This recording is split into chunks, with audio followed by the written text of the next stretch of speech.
This time last week, Blake Griffin was traded to Detroit, and we mean this time last week at like this very moment. The Pistons had lost 8 games in a row since bringing Blake to Detroit. They've won 3 straight. Isaiah, so far, so good.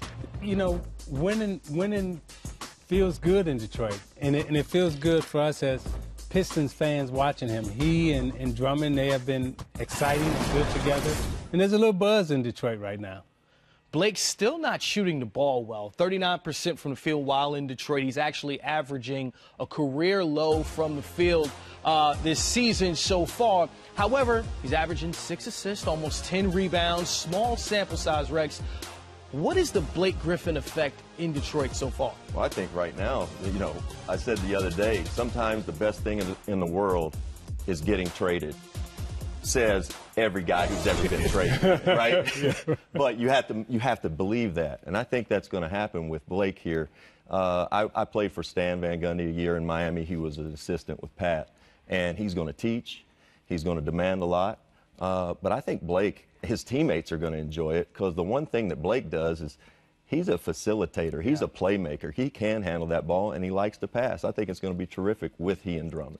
Now, you played with some great point guards in your career. Run them down for us. Yeah, I mean, well, he I had nice Greg list. Vaughn in high school, and then I had Ed Davenport in college, but I had Muggsy.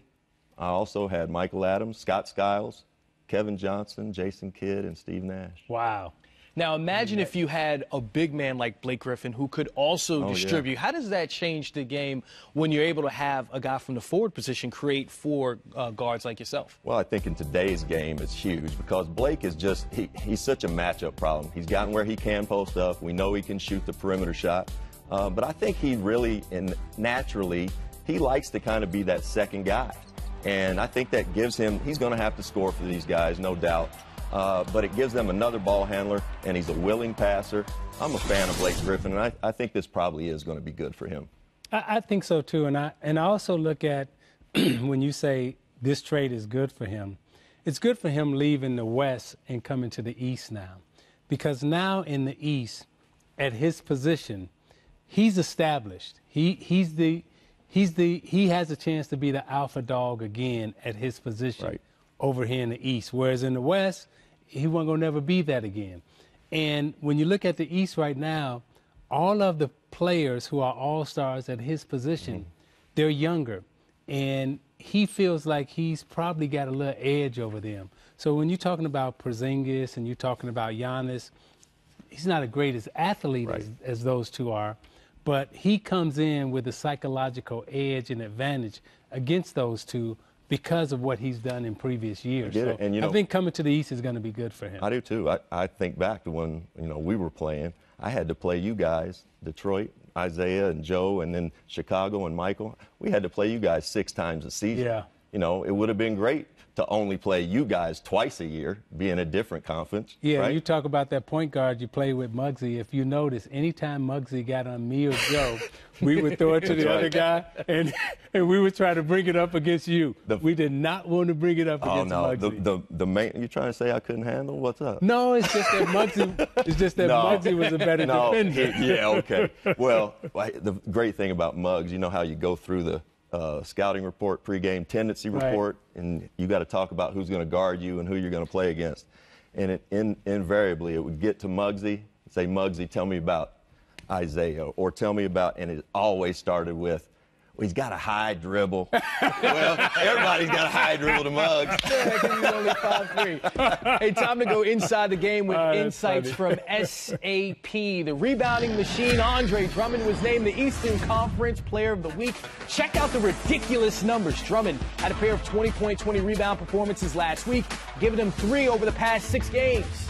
And over that week, he averaged 19 points on 64% shooting, 19 rebounds, 3.7 assists, 3.3 steals, 2.7 blocks. Oh, yeah.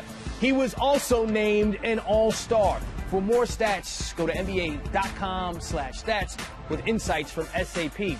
Now, the problem with Drummond this season has been consistency. Isaiah, with Blake in town, can we expect to see this all the time from Drummond? Does this change the way he approaches the game or the pressure that's on him from an offensive perspective? I think it makes it better for him, and I think it makes it easier for him.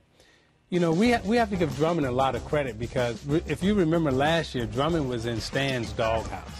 And he didn't have a great season last year in terms of himself personally. He committed to his body, he committed to his game, became a better foul shooter, and worked himself into becoming an all-star this year.